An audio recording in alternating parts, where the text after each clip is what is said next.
দিনের আলোয় প্রকাশ্যে নদী পার থেকে চলছে রমরমিয়ে বালি চুরির মতো ঘটনা। বালি চুরির ঘটনা নতুন কিছু নয়, বিশেষ করে বাঁকুড়া জেলায় বহুবার বালি মাফিয়ারা বিভিন্ন রকমভাবে বালি চুরি করেই চলেছে। আরও একটি ঘটনা ঘটল গতকাল ইন্দাস ব্লকের করসুন্ডা এলাকায়। নদীর পাড় থেকে বেআইনিভাবে গাড়ি গাড়ি বালি তুলে নিয়ে যাওয়া হচ্ছে ইন্দাস থেকে কোতলপুর ব্লকে। সূত্র মারফত জানা যায়, নদীর পাড় কেটেই ওই বালি নিয়ে যাওয়া হচ্ছে লোকাল ইটভাটাতে। আমাদের রিপোর্টার ওখানে পৌঁছলে ততক্ষণে বেশ কয়েকটি ট্রাক্টর এবং দুটো জেসিবি ওখান থেকে তড়িঘড়ি পালিয়ে যায়। তাহলে কি এর পেছনে কোনো বড় চক্র কাজ করছে? এই ধরনের ঘটনা কেনই বা ঘটছে দিনের আলোয়? পুলিশ প্রশাসনের কি নজরদারির এতটাই অভাব রয়েছে? এই নিয়ে ইন্দাস ব্লকের পঞ্চায়েত সমিতির সভাপতি কি বলছেন শুনে নেব।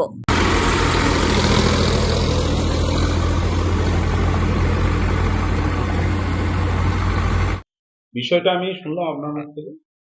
বিষয়টা নিয়ে খোঁজ খবর দেখছি, ল্যান্ড ডিপার্টমেন্টকে আমি জানাচ্ছি, তাদেরকেও সেখানে ইনকোয়ারি করার জন্য পাঠাচ্ছি। আমি সঙ্গে পুলিশকেও বলছি, যদি কোনো এরকম কোনো অভিযোগ যদি সত্যতা হয় তার বিরুদ্ধে প্রশাসন ব্যবস্থা নেবে, এটুকু আমি আশ্বাস করি।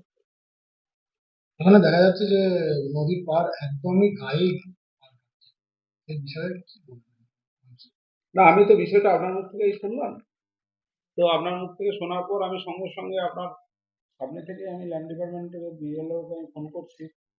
বিএলওকে করার পর আমি ওসিকে দেখছি, যাতে সেখান থেকে যদি তারা দোষীরা থাকে তাদেরকে কিভাবে শাস্তি দেওয়া যায় তা প্রশাসনিকভাবে দেখবে।